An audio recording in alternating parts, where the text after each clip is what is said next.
What happens when two successful entrepreneurs get together for a drink? They talk shop, of course. So grab your favorite cocktail and sit alongside Scott DeLong and Vince Moiso, two seasoned business leaders that have driven their own companies to success, as they share from their experience and dive deep into the secret sauce that can turn a company around. The CEO Podcast starts now. Hey guys, welcome to the CEO Podcast. I'm Vince Moiso. I'm here with Scott DeLong. We're having some no-name IPA from one of our favorite breweries, Artifacts, here tonight. And we are going to talk about getting back to the office versus working remote and what the new office really looks like moving forward for a lot of companies. And I think there's complications no matter what you choose, right? So if a company wants to be all back, all remote, hybrid, you're still not going to make everybody happy. So the first thing I want to say is just be prepared for turnover. I'm predicting about 10% of most companies are going to turn over, because no matter what you choose, some of your people are going to say, but I wanted whatever that other thing was, right? And they're going to go find the company that's doing it that way. So I see come September, there's going to be a lot of turnover. Yeah, we were having this discussion earlier, right? And I was mentioning that obviously I've got a lot of touches in both the insurance world and the finance world, and I know some high executives in banking and other financial institutions, and a lot of those places are going 100% back to the physical office space. And I agree with you that I think there's going to be a pretty significant talent loss. And why I think that is, these people have gotten a taste of working from home for the last year and a half, right? And they're getting their work done, or at least they believe they're getting their work done. Well, that's right? The key to it is the level of productivity that they feel, self-perception or otherwise, they feel like their productivity levels are incredibly high, and they'd rather be, in places like it. I was just having a conversation yesterday, actually. And this woman who works in the banking industry, she is originally from San Diego, and her physical job is in the Bay Area. And now that she's been back down in San Diego for the last year and a half, she says, I don't really want to go back to San Francisco. And she's really toying with, does she want to continue with this company or not? And she's been with the company for a long time. So you can imagine that there is going to be a fallout. There's no question. Sure. There's ways to mitigate that, I think, but not completely. People are going to want what they want, but they also are going to need to feel like their voice mattered. That's a big thing these days, right? Yeah. We're going to talk about empowerment at some point, but it is that they have a voice and that someone listened to them. It wasn't some predetermined message. So I've got a customer in the insurance industry who actually engaged me to do focus groups at his 3 locations, one here in Southern California, one in Dallas, and one in Ohio. And he's pretty sure he knows what he wants to have happen. Mm-hmm. But at the same time, he wants to make sure that people felt like people, like they get it. Like, hey, we're listening to you. Now, and at the same time, so I'm not truly a facilitator in that, because I need to present the pros and cons to folks, because people are going to say, here's what I want. Okay, here are the consequences of that. It's not just a perfect scenario no matter what you do. So how do you handle cross-functional group meetings or turn a cross-functional group into a team? We talked a little bit about that before, but the face-to-face just makes more sense to do that, especially if you think in a finance world and I think in a sales world, right? We just think differently. But when we get in the same room, we become people, not just the finance guy or the credit guy or the sales guy or that kind of stuff. So, well, I'm tied to an insurance company here in Southern California as well, and they've gone full remote. So I've got both extremes there. Sure. But I'll tell you bring up a really good point, right? In our communication podcast, we talked about the hierarchy of communication and the top form of communication being face-to-face. And I totally agree. I mean, reality is nothing takes the place of being face-to-face. You see body language, you hear tone, you're eye to eye. It's so much harder to get mad. It's harder to tell somebody no. It's harder to, there's so many things. You see humanity. Yeah, you do see humanity. You see humanity. That's the difference. And so, when you go permanently remote, you take an essence of that away from the functionality of a business, right? And really the culture of a business, because I do think from a human psychology perspective, humans are high touch. We need touch. We need to see each other. We need to feel needed. We have to, we have to have all of those components that lend itself to being face to face. So what a challenge, I think, to go 100% remote. So here's what I think. I would argue that there's going to be fallout for companies that go 100% remote as much as there's going to be fallout for those companies that go 100% back to the office. And there's going to be fallout for the people that do hybrid. Yeah. Because here's some of the problems with hybrid, right? So as a CEO or as a CFO, you've got to think about expenses. And do you want to keep a dedicated office for somebody that's only going to be there a day or 2 days a week? That's so this office sharing piece and all of that, and I don't get to have my picture of my kid on the desk. And I mean, no matter what we decide, there's going to be some fallout. People are not going to have it. There's no utopian answer. Well, yeah, you start to ask yourself, if you're crunching numbers, you ask yourself, is the expense worth it, right? And I think in some cases it is. So I think if you're running obviously a distribution business of physical products, there's a physical space that you have to have. Not much you can do about that. If you're in manufacturing, there's a physical space that you have to have. And but does your accounting person need to be in that physical space? So there's a lot of key positions, key roles in the company that require themselves to be in a physical space. And then there are other positions that sure, customer service, finance, other positions that lend themselves to working remotely. Here's where I think you start to get into trouble. And I've worked very hard to create a model within one of the businesses that I'm associated with, is when you have, say, part of your group that is in the office and part of your group that is remote, and you try to have a meeting, and you've got some people in a room and you've got other people on Zoom or Teams or whatever it is you're using, it honestly, it doesn't work. So when you've got a lot of people that are physically in a space and they're working together and they're talking with each other, and that person feels ignored. The person on Zoom, person that's on Zoom, they feel like the proverbial stepchild. They're not involved. They're not engaged in that. But there's more issues than that. For instance, if you take a hybrid solution where you say, okay, these people have to be in the building because they have to be. We need them there because they have to be. And other folks can work remote, and that's our hybrid scenario. There's jealousy that happens there as well.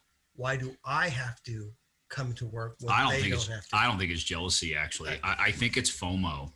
So that's the other half of it. What I've found of what happens for the people that are remote, they end up putting more hours in because they feel guilty for exactly what you said. And I don't believe that it's jealousy around. They feel slighted a little bit because they're coming into the office, because why? I don't see what the other person is doing. Right. So I think they put this perception in their mind that they're sitting on a beach, drinking a mimosa, and kind of like we are here. Yeah, something like that. Yeah. Right. And not really working, when the reality of what's happening and what I've experienced the last 18 months is they're actually working harder because there's this sense of guilt of missing out of what's going on. And in fact, they are missing out. So the reality is there are a lot of key moments that happen in a business where face-to-face meetings add higher value. And if you're not there for that to happen, then you're just missing out. You're not included. The other thing that happens is decisions get made very quickly. So I know when I'm physically in the office, my business partner's physically in the office, and we've got our director of marketing in the office and our director of sales, and we're all physically together, and we're talking about this huge business development opportunity that we have in front of us, and we're going through the details. Decisions happen at that moment, right then and there. And by the way, our senior project manager and others that would have normally been involved in a meeting like that were not involved in that meeting. And so then what you have to do as a result of that, then, which becomes a little bit of a burden, is then someone on that team has to memorialize that conversation and say, hey, I need to put that out to the rest of the team so they get caught up on what's going on. So I got another thought on that, because it might go deeper than that, because not only do they need to memorialize it and make sure they Yeah. communicate it, right? Great, that's fine. But to really totally get buy-in, to get commitment on something. I mean, we can get compliance from people. We pay them, you get compliance, but I want commitment from people. And the way that we get commitment from people is to get their input and make sure they're part of the conversation. We're not going to be able to do that nearly as much. Yep. So it's possible that maybe decisions can't be made that fast in the future. When you start seeing the fallout of the hurt feelings, of the stories that you don't get to incorporate, business might slow down in this hybrid model. Yeah, you hit the issue on the nose. You nailed it. Business, not might, it will slow down. It already has. In a lot of ways, business is just, slowed down to a pace where it's allowing for key members of the team to be remote. And since they're part of the decision-making process, oftentimes it just slows it down. So you're getting responses, say, in 24 hours that you might have got on the spot. And if you don't allow them to be part of the decision-making process, the negative that comes with that as well. We are completely disempowering them, right? Right. Yeah. So those people are going to be leaving immediately. Well, honestly, they're going to figure out how to find a job where they can be a part of it again. Yeah, and that is a fallout. And so I think it just becomes a business decision, is how important is that person to your team to make that business decision to allow them to be remote. So to me, I can tell you with that business, we made that decision to go hybrid. So we've already created the hybrid model. We've made that a permanent opportunity, and we had a lot of key people within the business immediately. There was 3 immediately that moved. One went to Northern California, one went to Arizona, one went to Texas, and that's fine with us. And the reason why is they've been highly productive in their roles and work 100% remote.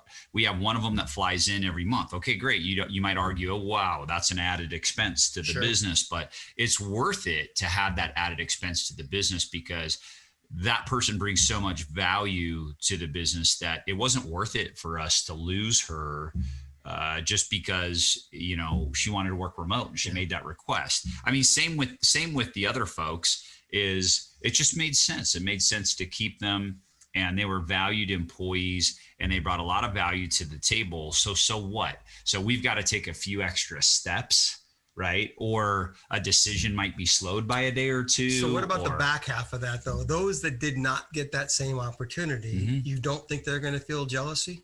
No, because we offered it to everybody. We did offer it to those positions that lent itself, right? So obviously there are operational positions that really don't lend themselves to working remote, right? So they're not offered that same flexibility, but they would never be offered that same flexibility because of the job responsibility that they chose to have. Yeah. But those that are in those type of positions, we did offer it to them. So we were careful about that because we wanted to make sure that everybody was offered the same opportunity. So we didn't have anybody coming back and saying, hey, I don't like it that she got to be remote and I don't get to.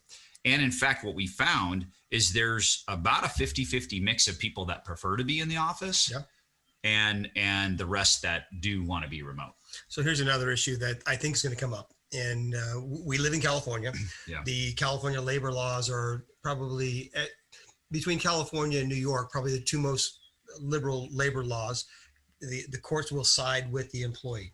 There are so many class action, 100% of the time. So many class action lawsuits, because Nordstrom's even had one, right? Because the salespeople had to go in the back room and fill out their forms during their break, or at least they felt like they had to, because when they're on the floor, they're selling, they don't have time to write things down. So I think, and I asked this of a customer the other day, I said, what are you doing to track people, and how are you anecdotally, you can tell, or people will tell you that they're working harder, working longer hours, they're working in the middle of the night, they're working here, they're working there, right? But I think there's going to be some issues within the labor law, the check in and check out, especially for the non-exempt or exempt employees, the exempt salary employees, right? Yeah. Because you've got the folks that are wanting Starbucks even had this. My son works for Starbucks, and there was a class action lawsuit against them because they weren't paying the assistant store manager or the shift leader for the 2 minutes it took for him to get behind the counter when he punched out to lock the front door. And that's actual work, right? That took them 2 minutes to get there. So there's a lawsuit about those 2 minutes. I think a lot of that's going to happen as well, because one or two things are going to happen.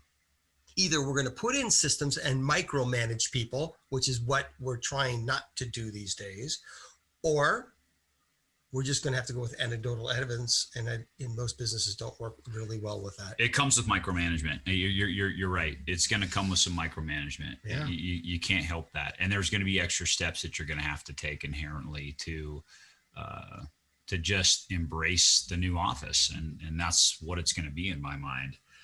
You brought up California, which is an interesting point in and of itself. I think we could spend probably half this podcast just talking about California labor laws. Here's what's going to happen is, and it happened as I just mentioned to you with 3 of my employees. One stayed in California, went to Northern California inland, not Bay Area. So she's saving some money. Pay her more so she can go to the Bay Area. That's not happening.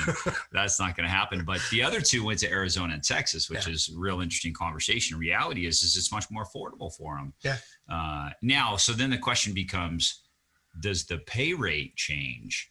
Do you pay them now that they're living in Texas? Do you pay them Texas rates? Or if they're living in Arizona, do you pay them Arizona rates, or do you keep them on California rates? And do you use that difference in order to fly them back, and that expense that you're talking about, right? Sure. So companies are going to think through this. If they want to maintain their bottom line, allow people to move, they need to fly back once in a while, we pay them a little less. How happy are you going to be getting paid less?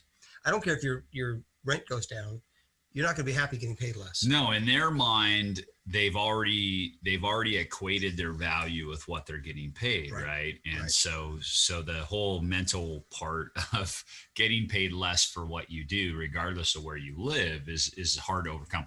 In fact, the decision that we made was to keep the pay the same. So we did not reduce pay or change any of that. So in effect, your expenses went up because this person's going to have to fly back once in a while, however often, right? Mm-hmm. You have to get the equipment for them to work remote. Mm-hmm. That's going to be an expense on you. You are going to miss out on some of their brain trust mm-hmm. because they're not going to be in every meeting that they were in before. Mm-hmm. So the company takes a loss. We were, I would say, we did do some cost analysis on it, and I would say we came out pretty neutral. So there were some costs that we eliminated that ended up as savings that offset the additional travel costs. And we had the equipment already in place. All right. So it was equipment that we already had. So it was baked in. So we didn't incur, that was one of the decisions to say, hey, let's go ahead and do this. But these are things that you do think 100%, about, right? 100%. In my case, it ended up being cost neutral.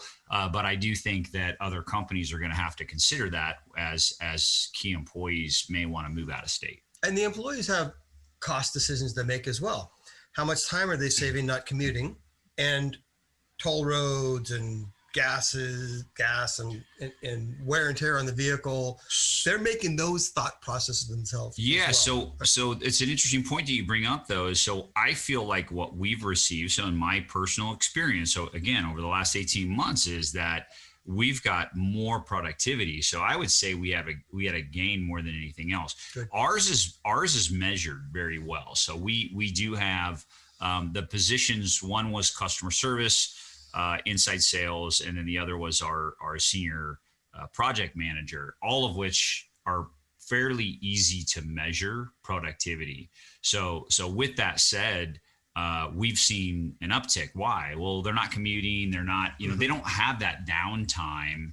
They can take their 15-minute breaks and go do the stuff that they need to do because they're in their house, right? And they're right there. So you bring up an interesting point, though. We've measured things.